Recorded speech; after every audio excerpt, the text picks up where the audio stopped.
ಸಂದಿಗ್ಧ ಪರಿಸ್ಥಿತಿಯಲ್ಲಿ ರಾಜ್ಯದ ಈ ಒಂದು ಜಟಿಲವಾದ ಸಮಸ್ಯೆಗೆ ಪರಿಹಾರವನ್ನು ಕಂಡುಹಿಡಿಯಬೇಕು ಅಂತ ರಾಜ್ಯದ ಮುಖ್ಯಮಂತ್ರಿಗಳು ಎಲ್ಲ ಪಕ್ಷದ ಮುಖಂಡರನ್ನ ಜನಪ್ರತಿನಿಧಿಗಳನ್ನು ಕರೆದಿದ್ರು.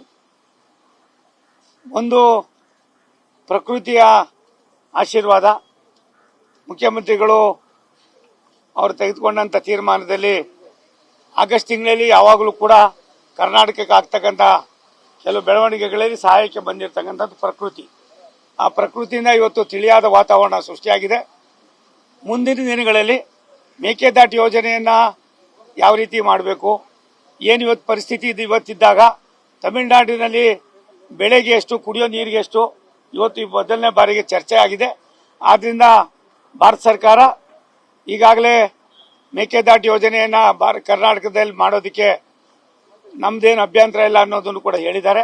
ಆ DPR ಅನ್ನು ತರಿಸ್ಕೊಂಡು ಅದರಲ್ಲಿರ್ತಕ್ಕಂಥ ಕೆಲವು ನ್ಯೂನತೆಗಳನ್ನು ಸರಿಪಡಿಸಿ ತಾಂತ್ರಿಕವಾಗಿ ಅದು ಯೋಜನೆಯನ್ನು ಮಾಡ್ತಕ್ಕಂಥದಕ್ಕೆ ಭಾರತ ಸರ್ಕಾರ ರಾಜ್ಯ ಸರ್ಕಾರಕ್ಕೆ ಈಗಾಗಲೇ ತಿಳಿಸಿದೆ.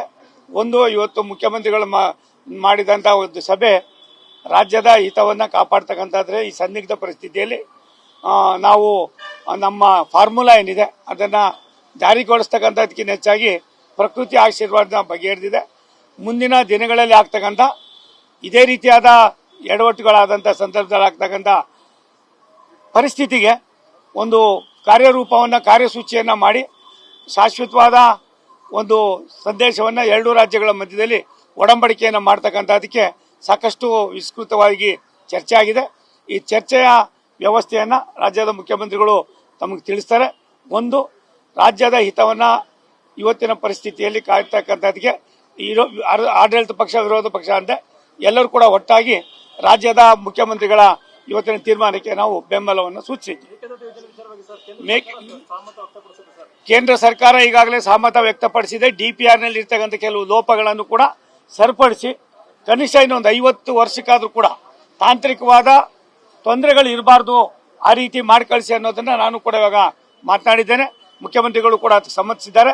ಒಂದು, ರಾಜ್ಯದ ಹಿತವನ್ನು ಕಾಪಾಡುವಾಗ ನಮ್ಮ ಪಕ್ಕದ ರಾಜ್ಯದ ಜನರ ಒಂದು ಅವಶ್ಯಕತೆಯನ್ನು ಕೂಡ ಪರಿಗಣಿಸ್ತಕ್ಕಂಥದ್ರಲ್ಲಿ ಚಿಂತನೆ ನಡೆದಿದೆ. ಒಂದು, ಮೊದಲನೇ ಬಾರಿಗೆ ಇವತ್ತು ಚರ್ಚೆ ಆಗಿದ್ದು ನಮ್ಮ ರಾಜ್ಯದಲ್ಲಿ ಕುಡಿಯೋ ನೀರಿಗೆ ಎಷ್ಟು ತಗೊಳ್ತೀವಿ ಮತ್ತು ವ್ಯವಸಾಯಕ್ಕೆ ಎಷ್ಟು ತಗೊಳ್ತೀವಿ ಅನ್ನೋದು ಇದಾಗಿದೆ. ಆದರೆ ತಮಿಳುನಾಡಿನಲ್ಲಿ ಕುಡಿಯೋ ನೀರಿಗೆ ಎಷ್ಟು, ಒಂದನೇ ಬೆಳೆಗೆ ಎಷ್ಟು, ಎರಡನೇ ಬೆಳೆಗೆ ಎಷ್ಟು, ಮೂರನೇ ಬೆಳೆಗೆ ಎಷ್ಟು ಅನ್ನೋದು ಕೂಡ ಇನ್ನೂ ಕೂಡ ಒಂದು ರೀತಿ ಚರ್ಚೆ ಆಗಿರಲ್ಲ.